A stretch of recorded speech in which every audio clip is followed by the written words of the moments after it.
Tranche de vie, vagabondage sans prétention dans nos existences.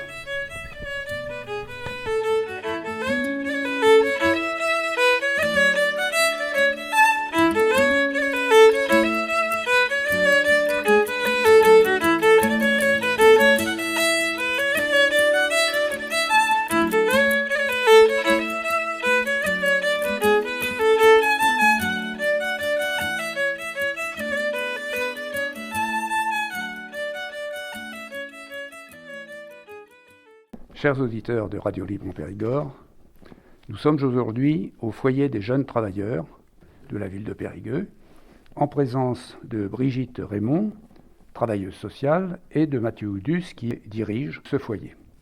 Ils ont accepté de nous parler de leur foyer, de leur centre d'hébergement pour les jeunes, de la manière dont fonctionne cette œuvre très utile. Brigitte, bonjour. Mathieu, bonjour. Est-ce que vous pouvez nous dire d'abord ce qu'est le foyer des jeunes travailleurs de Périgueux? Alors oui, le foyer des jeunes travailleurs de Périgueux donc, est une structure qui accueille des jeunes de 16 à 30 ans qui sont en situation d'insertion professionnelle, qui ont donc besoin d'un logement, et le FJT leur permet d'avoir donc des loyers modérés et de pouvoir, avec des faibles revenus, avoir un logement, un accompagnement, et donc de mener leur projet tout en étant accompagnés vers une autonomie. La logique du FJT, c'est ça, c'est d'accompagner les jeunes vers l'autonomie, qu'ils puissent quitter la structure en étant capables de gérer leur vie de A à Z. Alors ce foyer, dites-nous où il est situé, et parlez-nous un petit peu de sa capacité d'accueil et de la manière dont on y rentre. Alors ce foyer est donc situé à Périgueux, il est au 1 rue de l'Entrepôt, donc derrière la gare. Et c'est un bâtiment donc, qui est relativement récent puisqu'on a déménagé, nous étions avant rue des Thermes, donc derrière la CAP et la gendarmerie, entre la CAP et la gendarmerie. Et donc aujourd'hui, ce foyer a ouvert en décembre 2017 et nous avons une capacité d'accueil de 70 places, mais nous avons 38 T1, des appartements sans cuisine équipés, et 16 T1 bis qui sont plus grands, qui peuvent accueillir 2 personnes et qui ont une petite kitchenette. À l'heure actuelle, est-ce que votre foyer est complètement plein? Est-ce qu'on se bat pour y rentrer? Quelles sont les conditions d'accès? Est-ce que c'est payant? Est-ce que c'est gratuit? Alors, on ne se bat pas pour y entrer, mais effectivement, il y a de l'attente. Il y a beaucoup de demandes, plus de demandes que de places. Donc, il y a une liste d'attente qui est assez conséquente. Donc, il faut faire les demandes le plus tôt possible si on souhaite rentrer.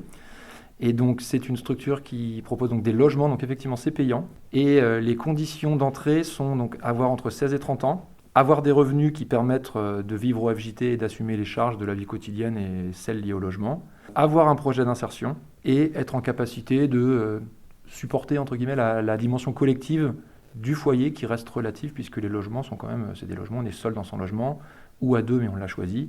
Et la dimension collective, c'est sur les parties communes où il y a la cuisine pour les gens qui n'ont pas de cuisine dans leur logement, et puis lors des activités qui sont proposées. Voilà. Ce sont les critères d'entrée sur le foyer de jeunes travailleurs. Parce que votre structure, là, n'offre pas de possibilité de restauration. Non. Chaque jeune... Uniquement, mais il y a des appartements où les gens, comme vous l'avez dit, peuvent être complètement autonomes. Voilà, il y a des logements avec la cuisine intégrée, et les logements, donc les plus petits, les T1, qui sont conçus pour une personne, ont un frigo. Donc dans tous les logements, il y a des frigos. Mais la cuisine est collective et au rez-de-chaussée. Brigitte, vous, de votre côté, quel est votre... Alors, Mathieu, je me suis adressé à lui en premier parce que c'est le directeur du foyer. Brigitte, vous, quel est votre rôle à l'intérieur du foyer? Alors moi, je suis travailleur social et donc je fais partie de l'équipe éducative. Et mon rôle est d'accompagner les jeunes vers, comme le disait Mathieu tout à l'heure, vers l'autonomie à travers l'accès au logement. Donc il y a différents axes de travail dans les accompagnements. Ça peut porter sur des démarches administratives, sur un accompagnement budgétaire, comment gérer ses premiers salaires, ses premiers revenus, un accompagnement par rapport à l'insertion professionnelle aussi, par rapport à des recherches ou ou de stage ou de formation ou d'emploi direct, enfin tout ce qui touche, on va dire, le quotidien et qui permet de s'insérer dans la vie. Alors, pour un effectif d'une soixantaine de jeunes, dites-moi, c'est un travail qui doit être très absorbant, ça, parce que comme par définition, toutes vos interventions doivent être personnalisées, ça doit vous faire tenir des dossiers et puis identifier les lacunes dans l'autonomie de chacun. Comment vous y prenez-vous ? Alors, au niveau de l'équipe, nous sommes 3, donc il y a trois intervenants, ce qui permet de répartir les accompagnements, les suivis, et tous les résidents du foyer n'ont pas nécessairement besoin d'un accompagnement de façon régulière, je dirais. Ça peut être juste, pour certains, juste une réponse ponctuelle par rapport à une démarche ponctuelle. Tous n'ont pas un accompagnement de façon régulière. On a en moyenne entre 12-14 suivis de façon régulière chaque travailleur social. D'accord. Vous voulez dire que quand même, il y a une partie de votre effectif qui a un degré d'autonomie suffisant pour pouvoir se passer de vos services, soit en totalité, soit en partie. Est-ce que vous recevez vraiment des jeunes qui sont vraiment en déficit d'économie complet et que vous êtes obligé d'accompagner complètement ? Alors, comme le disait tout à l'heure Mathieu Audus, les jeunes qui sont accueillis au niveau du foyer doivent de toute façon obligatoirement avoir un projet professionnel et avoir un minimum de revenus.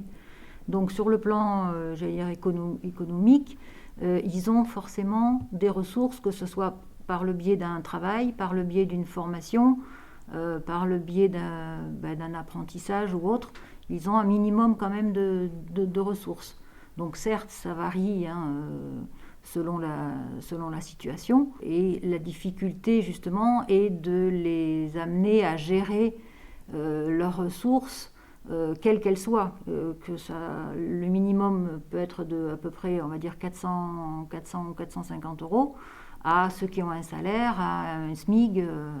Donc là, effectivement, c'est un petit peu la difficulté pour ceux qui ont moins de revenus à arriver à gérer. Alors, Mathieu, comment ça se passe, la vie quotidienne dans le foyer? Quelles sont les occasions qu'ont les jeunes de vivre ensemble et puis d'apprendre à vivre ensemble? Alors on ne va pas parler de cette période un peu particulière où du coup tout ce qui est... On en parlera, mais après. Voilà, en temps normal, on va dire que le FJT... en plus du volet, donc proposer un logement, proposer un accompagnement social adapté à chaque personne, qui peut être, comme on le disait, très léger ou très poussé, propose également une offre d'animation quotidienne. C'est-à-dire que tous les soirs, il y a une activité qui est proposée. Elle n'est pas imposée, elle est proposée. Et les jeunes s'inscrivent sur telle ou telle activité en fonction de leur envie, des choses qu'ils apprécient ou pas. Il y a des choses qui sont récurrentes au FJT, par exemple tous les lundis, les travailleurs sociaux mènent un atelier cuisine. Donc ils vont chercher des denrées à la banque alimentaire de la Dordogne avec qui on a un partenariat. Et ces denrées sont cuisinées le soir de manière collective. C'est organisé, les tâches sont réparties, tout le monde doit prendre part à cet atelier. Ensuite, le repas est partagé avec les jeunes et les professionnels. Et donc le but, c'est de l'échange de compétences, de connaissances en termes de cuisine, quel aliment, comment ça se cuit, comment ça se prépare. Et puis chacun, comme on a des publics qui viennent un peu d'horizons très divers et très variés, on a des fois des moments d'atelier cuisine qui sont très intéressants. Oui, où les jeunes... Brigitte qui y participe pourra en dire plus là-dessus. Oui, alors on va se tourner vers Brigitte puisqu'elle s'en occupe plus particulièrement. Alors Brigitte, la cuisine que vous proposez ou que vos pensionnaires, c'est peut-être pas le terme approprié, proposent, est-ce que c'est une cuisine classique ou bien est-ce qu'il y a un petit peu d'exotisme en fonction de la composition de vos effectifs sur lesquels nous allons revenir tout de suite? Oui, tout à fait. En fonction des participants à ces ateliers, effectivement, il arrive qu'on découvre nous-mêmes des recettes que eux proposent, qu'ils connaissent selon leurs origines. Et du coup, c'est très enrichissant parce que ça permet de découvrir d'autres saveurs, d'autres façons de cuisiner les aliments aussi. Et voilà, on peut découvrir avec les mêmes ingrédients une autre recette tout aussi délicieuse. Et donc c'est l'occasion d'aller à la rencontre des autres. Vous pouvez nous donner un petit aperçu, puis ça vous permettra de nous dire combien de nationalités vous accueillez, quelle est la part de l'effectif qui est effectivement d'origine étrangère dans votre... Et si vous n'avez pas la réponse, on la demandera à Mathieu. Alors, nationalité, effectivement, nous avons plusieurs nationalités. Le nombre exact, je ne saurais pas vous dire.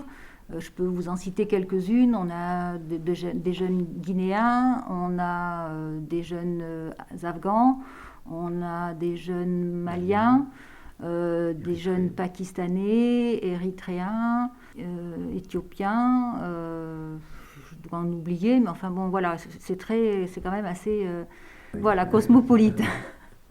Et alors tous ces jeunes-là sont des gens qui sont engagés, qui ont un projet professionnel. Mais alors, quel est leur statut?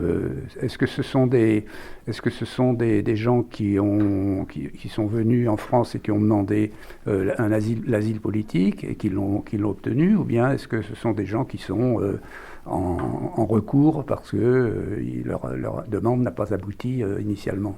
On a des jeunes qui ont eu du parcours parfois différents. Donc on a des jeunes qui effectivement ont fait des demandes d'asile, qui ont eu la reconnaissance de leur statut, qui sont donc réfugiés et qui, à ce titre, peuvent prétendre à un appartement FJT, puisqu'il faut forcément être dans une situation en règle légale par rapport au droit au séjour, puisque sinon ils n'ouvrent pas de droit aux APL. Les revenus, forcément, c'est compliqué.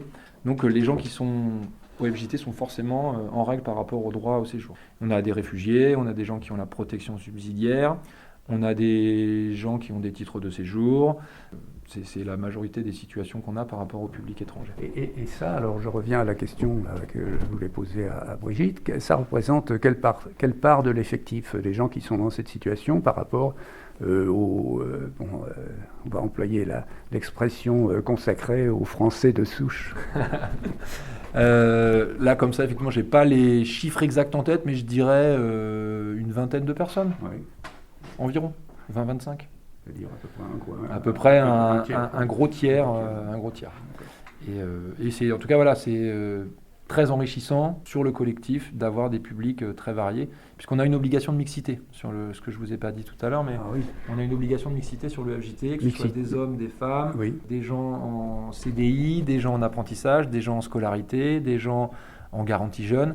La logique, c'est qu'on maintienne une mixité pour qu'il y ait toujours une dynamique qui soit positive. D'accord.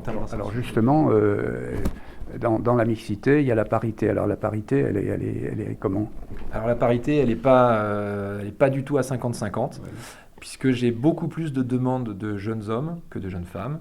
Mais ce qui fait que quand des jeunes femmes s'en vont, les demandes des jeunes femmes peuvent être priorisées, en quelque sorte, pour qu'on puisse maintenir cette mixité. D'accord. Et alors ça, vous avez une hypothèse là pour expliquer ce déficit? Pas vraiment, non, je vais vous dire des bêtises, non. J'y réfléchirai, mais... Non, mais est-ce que vous avez entendu dire que... Non, est-ce que les jeunes femmes peut-être craignent peut-être de se retrouver dans un foyer de jeunes travailleurs? Est-ce qu'elles se disent une jeune femme dans un foyer que des jeunes hommes alors que... Faudrait peut-être féminiser le nom de la structure. Moi, alors, ça s'appelle La Passerelle. Donc c'est déjà féminin. C'est déjà pas mal.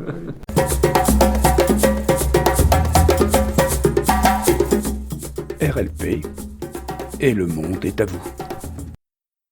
Alors, maintenant, on a commencé à parler des animations. Qu'est-ce que vous proposez comme autres animations? Alors effectivement, donc le lundi atelier cuisine, les réguliers, on a le mercredi foot en salle. Donc on a 2 gymnases qui nous sont mis à disposition par la ville de Périgueux.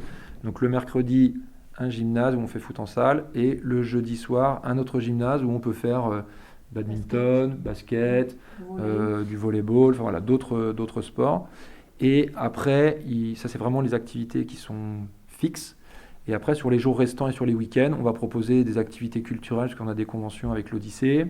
On a une convention avec Culture du Cœur, donc qui nous permet d'avoir des places pour aller voir des matchs de basket, que les jeunes puissent aller au cinéma. Le théâtre, on a des tarifs réduits. Après, on peut faire des balades, des sorties en vélo. L'été, aller au lac de Neufond pour des baignades. Enfin voilà, on a du matériel aussi qui nous permet de proposer des activités sportives, pétanque, molki, enfin sportives et de loisirs. Pétanque, molki, palais. On a des ballons pour pratiquer rugby, handball, volley, foot. Donc on peut aller aussi sur un terrain extérieur. Donc toute l'année, vous êtes en mesure de proposer des animations Tout à fait. à vos pensionnaires comme ça. Et alors, c'est suivi. De toute façon, je pense qu'une partie du travail des travailleurs et travailleuses sociales, c'est de veiller à ce que certains de vos jeunes ne restent pas isolés et dans leur coin, etc. Est-ce qu'il y a une adhésion complète à ces activités? Est-ce qu'elles sont très suivies? De façon, oui, on peut dire de façon générale quand même. Alors bien sûr, comme on disait tout à l'heure, hormis cette crise sanitaire là qui a tout bouleversé, sinon la participation aux différents ateliers au niveau des jeunes résidents, oui, était quand même assez régulière, et ils sont demandeurs aussi de ça. Parce que ça leur permet de sortir un petit peu de leur quotidien, de se rencontrer aussi, d'avoir des temps d'échange, et puis c'est des temps de loisirs auxquels ils peuvent pas forcément accéder de façon classique. D'une manière générale, ça se passe bien? Oui, là-dessus, on peut facilement dire que oui. Il y a une très bonne ambiance au FJT, il y a beaucoup de respect envers les professionnels et envers les autres résidents. Toutes les personnes qu'on héberge sont respectueuses, sont courtoises, polies, et même quand il y a des difficultés, on peut en parler, on prend des rendez-vous, on se voit, on pose les difficultés, on essaye de trouver des solutions avec la personne, et voilà, il y a un travail qui se met en place, mais c'est toujours bienveillant en tout cas de la part des professionnels, et je pense que les jeunes le sentent et ils nous le rendent bien parce qu'ils sont aussi vraiment, on a des super jeunes quoi. Je pense qu'ils se sentent en confiance, effectivement, ils se sentent en confiance, ils n'hésitent pas à venir respecter. Tout à fait, oui. Je pense à quelque chose là, dans vos activités, vous avez des cours de langue, vous avez du français ou de l'anglais? Non, il y a certains domaines sur lesquels nous on n'est pas compétents. Donc alors on a des travailleurs sociaux et on a des agents, des veilleurs de nuit, des agents administratifs. Donc on n'est pas compétent pour donner des cours de français. Donc pour tout ce qui est comme la santé, voilà, on n'est pas médecin, on a des partenaires et des gens avec qui on travaille à l'extérieur et vers qui on va orienter les jeunes. On travaille aussi avec l'extérieur, le FJT n'est pas que replié sur lui-même, il est ouvert, des partenaires viennent, on envoie des jeunes vers des partenaires. Voilà, il y a un échange et un travail en partenariat. Les partenaires que vous sollicitez n'interviennent jamais à titre bénévole? Alors les partenaires dont je vous parlais là, ça va être des institutions qui ont leur propre financement. Par exemple, pour les cours de langue, je pensais à l'atelier Plume du centre social de Coulommiers-Chamiers. Oui. Voilà, c'est un dispositif qui est existant, qui est financé. Et nous, on oriente des jeunes qui rentrent par la voie normale d'entrer dans ces dispositifs. Sur le volet santé, quelqu'un qui va avoir un besoin urgent de tel acte de santé et qui va être en difficulté financière, on va pouvoir orienter vers des services de santé qui vont peut-être prendre dans un premier temps qui vont pouvoir faire des actes gratuits, et après on réouvre les droits s'il y a eu un problème d'ouverture, on remet en route la machine, et après les gens vont chez un médecin traitant et puis passent à l'hôpital au besoin. Brigitte les orientera, les accompagnera et puis réouvrira les droits au besoin ou réglera un problème de blocage. Ça fait partie du travail des travailleurs sociaux. Est-ce que vous pouvez nous rappeler alors combien vous êtes pour faire tout ce travail? Alors donc il y a 3 travailleurs sociaux, il y a 3 veilleurs de nuit et il y a 2 agents administratifs, une plus spécialisée sur le volet comptabilité, gestion financière, et une deuxième sur l'accueil et tout ce qui est l'interne au FJT, les admissions, les entrées, les dossiers, etc. Comment fonctionnez-vous? Comment êtes-vous financé? Deuxièmement, je voudrais savoir comment on devient travailleuse sociale, directeur d'un foyer comme ça. Et puis la dernière question, évidemment, qui est inévitable, comment vous vivez la situation actuelle? Alors sur le volet financier, c'est pas ma partie, donc moi je suis plutôt sur le volet éducatif. Oui. Donc on a des financements quand même par la CAF. Après on a nous des conventions avec des partenaires qui nous confient des jeunes et on a un financement des prix de journée. Donc ce qui fait qu'il y a des entrées d'argent en plus des loyers. Mais on est également locataire, donc on paye un loyer. Donc voilà, tout ça, c'est une histoire de rentrée d'argent, de subventions. Voilà. Effectivement, ça, si vous souhaitez plus d'informations, il faudra peut-être se rapprocher d'Hélène Seigneur, qui est directrice du CCS. Je ne suis pas en train de faire un audit, là. Ça va venir. Alors. Et vous me demandiez comment on fait pour travailler ici, c'est ça, non? Oui, comment êtes-vous devenu, comment êtes-vous arrivé à faire le travail que vous faites? Est-ce que c'est une vocation initiale ou bien est-ce que c'est le hasard d'emplois successifs ou d'une formation qui vous a orienté vers ce travail? Alors, on a tous des parcours différents, je crois que tous les gens qui bossent ici on va commencer par Brigitte. J'ai un parcours très, très atypique puisque j'ai pas travaillé dans le social depuis le début de ma vie professionnelle. J'ai passé le diplôme de conseillère SF un petit peu sur le tard par rapport à certaines autres personnes. Je suis arrivée donc au foyer des jeunes travailleurs il y a un peu plus d'1 an maintenant, avec, je l'avoue, au départ, une petite on va dire, appréhension par rapport au public, parce que c'est un public avec lequel je n'avais jamais travaillé jusqu'à présent. Et finalement, je me rends compte que c'est un public attachant et qui est aussi enrichissant par rapport aux échanges qu'on peut avoir. Mais alors, il doit y avoir quand même des liens affectifs qui se créent avec certains pensionnaires. Je ne sais pas s'il y en a qui vous appellent maman, mais enfin, je pense que vous êtes un petit peu ça pour eux. Et vous, Mathieu, alors comment est-ce que vous êtes devenu directeur du foyer des jeunes travailleurs? Je ne suis pas directeur, du coup, je suis, on peut dire responsable, chef de service, on peut dire en quelque sorte. Moi, j'ai commencé, j'étais parti pour faire des études pour être enseignant de PS. Donc, j'ai commencé, j'ai changé de voie un peu sur le tard aussi. J'ai cherché ma voie un petit peu, puis je suis, pas par hasard, mais en parlant avec des connaissances, j'ai mis un pied dans le travail social en tant qu'animateur socio-éducatif. Et ça m'a énormément plu. Et puis j'ai passé la formation, le concours d'entrée à l'école, j'ai fait l'école, le diplôme, et après j'ai travaillé dans différentes structures, des foyers de l'enfance, et puis le CHRS La Canale qui appartient au CCS également. Et par la suite, voilà, on m'a proposé de prendre un poste à responsabilité. Le foyer La Canale, ouais. D'accord.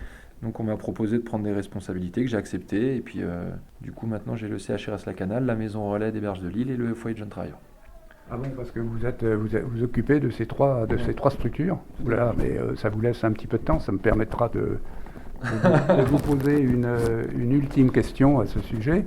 Alors, et avant de vous la poser, dites-nous un petit peu comment vous vivez la situation actuelle, enfin depuis, on va dire, février ou mars 2020. Ben, c'est compliqué. C'est compliqué. Après, comme disait Mathieu tout à l'heure, on parlait de respect. C'est vrai que quand même, moi, ce que je peux noter, c'est qu'au niveau des jeunes résidents, à part quelques exceptions, mais rares exceptions, ils sont quand même dans la majorité à respecter justement toutes les consignes qui ont été données par rapport aux gestes barrières et tout ça. Et du coup, ce qui fait qu'on a, j'allais dire, échappé à une éventuelle contamination au niveau du FJT, alors que bon, voilà, il y a un public assez nombreux qui a des contacts. Voilà.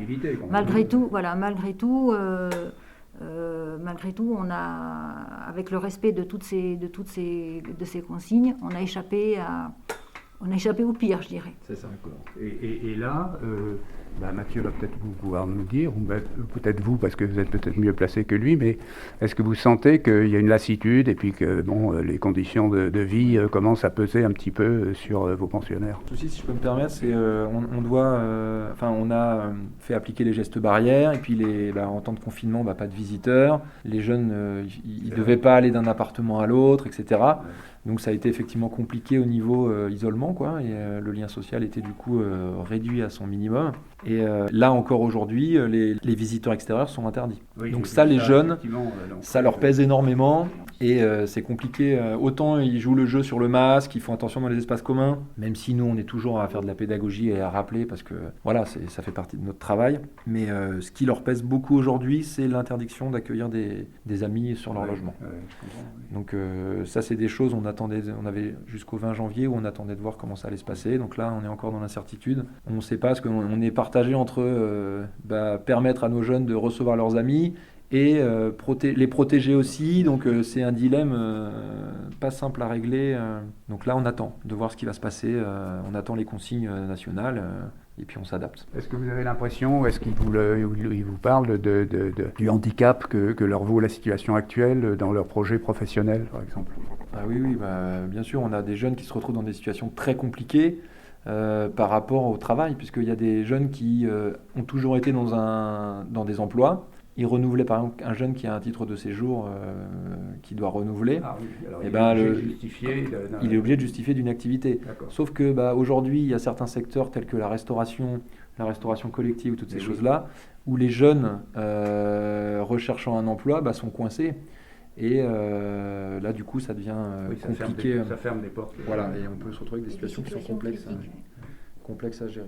Si je peux me permettre de rajouter quelque chose sur la période du Covid, je voulais souligner aussi que l'équipe du FJT du coup s'est adaptée parce qu'on a dû modifier les plannings. Il y avait des gens qui étaient en télétravail, d'autres qui venaient. Les horaires ont été bouleversés. Les collègues travaillaient sur des durées beaucoup plus longues, des journées, des semaines beaucoup plus lourdes. Et toute l'équipe a vraiment été présente, a joué le jeu, s'est investie. Et c'est aussi ce qui fait que pour les jeunes, la période de Covid a été difficile, mais moins difficile. D'accord. Puisqu'il y avait toujours du monde. Ils l'ont toujours vu sur le pont et à leur disposition. Alors il nous reste quelques secondes pour vous demander à l'un et à l'autre, comme je le fais toujours dans ce genre d'émission, est-ce qu'il y a une vie en dehors du FJT pour vous? Est-ce que vous avez des passions que vous pouvez assouvir? Est-ce que vous arrivez à avoir une vie familiale, une vie personnelle? Brigitte?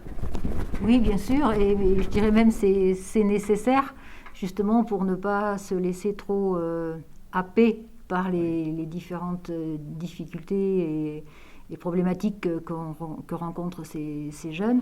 On a besoin d'avoir, effectivement, lorsqu'on quitte le travail, d'avoir une bouffée d'oxygène et de pouvoir un peu se vider la tête, comme on dit. Alors pour vous, qu'est-ce que c'est? Alors, moi, ce sont les animaux. Oui. Donc voilà, je m'occupe d'animaux. Oui. Des animaux de compagnie? Des animaux de compagnie pour l'instant. Mon rêve serait des animaux plus exotiques, je dirais.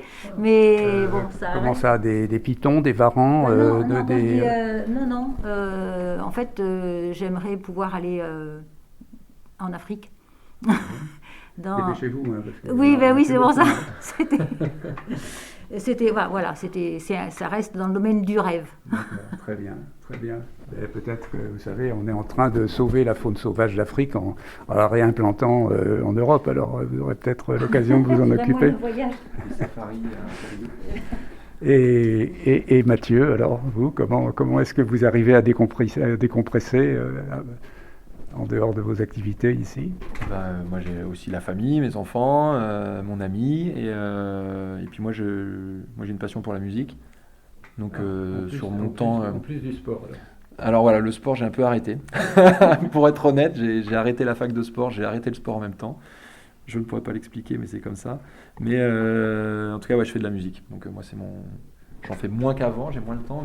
Mais, et votre instrument, alors, qu'est-ce que c'est? La guitare. La guitare. Très bien. Brigitte, Mathieu, merci beaucoup de tout ce que vous avez apporté à nos auditeurs. On sait maintenant ce que c'est on sait beaucoup de choses sur le FJT et de la manière dont il fonctionne et tous les services qu'il rend aux jeunes qui le méritent bien. Au revoir. Merci, au revoir. Merci, au revoir.